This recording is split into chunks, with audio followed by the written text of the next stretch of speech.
Hey, what's up? It's Josh from the Dialed In Hunter. I'm in my backyard today. I've got the new Argali Rincon 2-person tent set up, and I just wanted to give everybody an overview on it, kind of a little bit of a review. There's been a lot of hype on this tent lately, so I've been getting a lot of questions on it. So a couple general specs.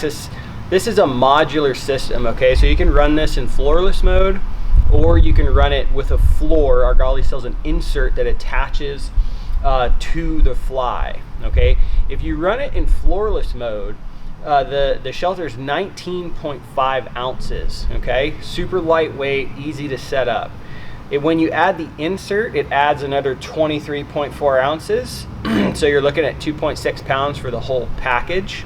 So still not too bad. The cool thing about that is, I said this is a 2-person tent, and it is actually a 2-person tent, which is not the typical with backpacking shelters, really. Like when you buy a backpacking shelter and it says 2-person or 3-person on it, generally like a 2-person is good for 1 person and a 3-person is good for 2 people. This 2-person tent is actually good for 2 people and gear on the inside of it. There's a ton of room in there, and for 1 person it's an absolute palace. I haven't slept in here with 2 people yet. It's only been me, and I've just been, I mean, you're living in luxury on the inside of this thing. Like you got one side that you can have your bed on, and the other side is just all dedicated to gear. Ton of room in there to get dressed and do whatever you got to do. So a couple differences, a couple things that I'm stoked about this, a couple of the features is this is a different material than most ultralight shelters are made of, okay? So this is sil polyester. It doesn't absorb water, and it has virtually no stretch when wet, okay? So if you've ever spent any time out there, like in a rainstorm or anything, and you wake up and your shelter sags on you, that's because most shelters are made of nylon, okay? So nylon absorbs water, and that's why you get this sag effect, because the material is absorbing the water and it's stretching.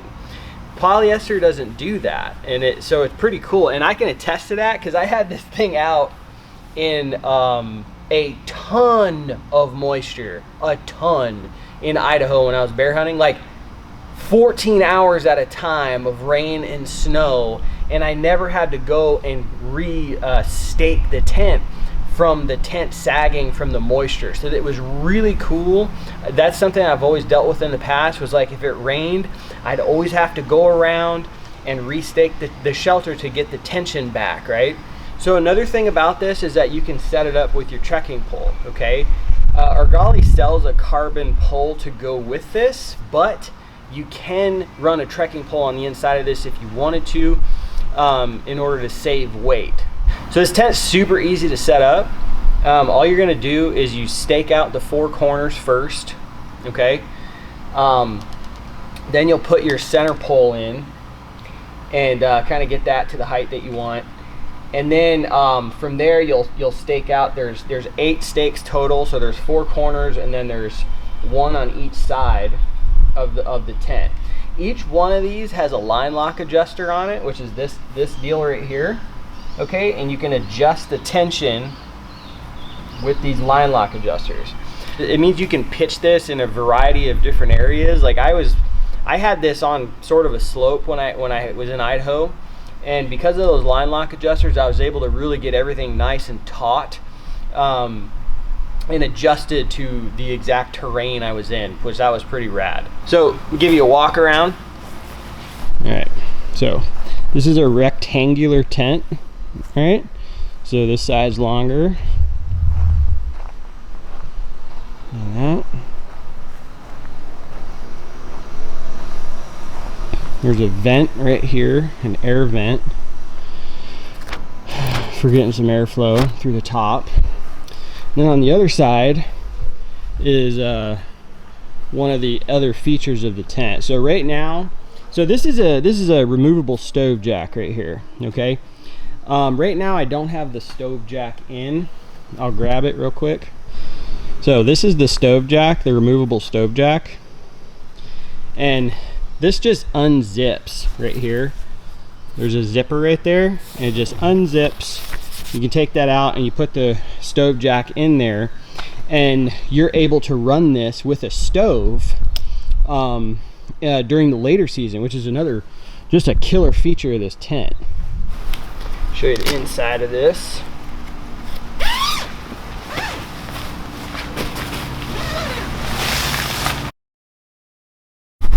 Then if you want to get in and out of this easier, what I do, so there's a stake right here that this door is being held down by.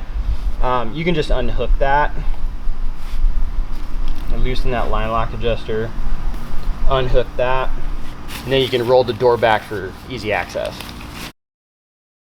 So this is the insert, okay? The insert attaches with these clips right here.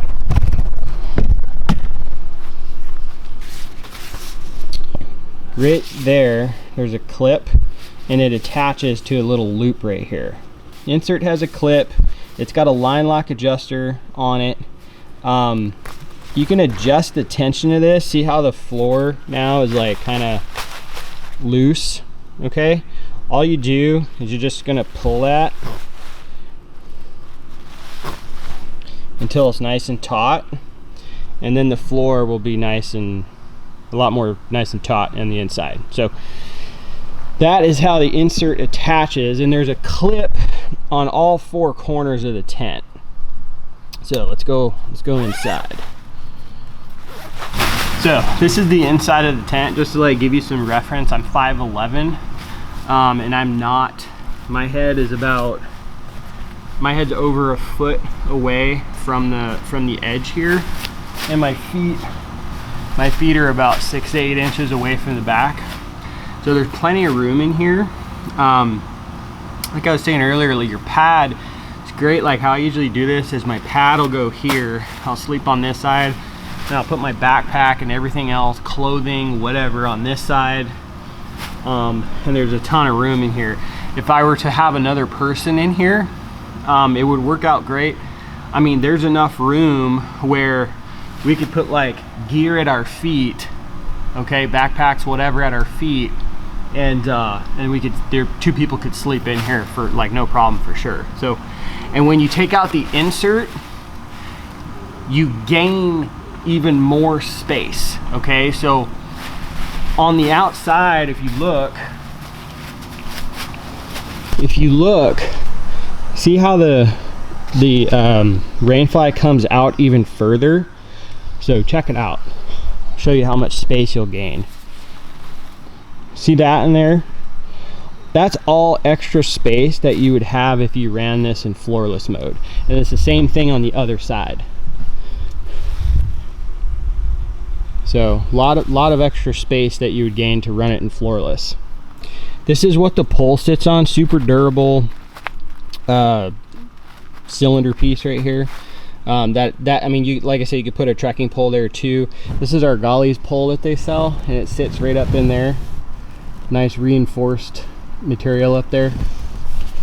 I personally like having both of my trekking poles with me, just in case, you know, you get something down. I like having both my poles with me to help with the heavy weight. So I wanted to get the pole to just keep the tent there set up, and I don't have to worry about only having one trekking pole once I get something on the ground. So there's also several guy out points.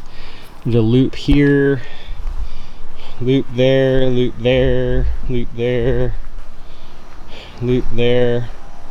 I've never had to guy the tent out yet. I know I will in the future, but I did have it in some pretty gnarly weather so far, and it didn't go anywhere. I didn't feel like I needed the guy out points.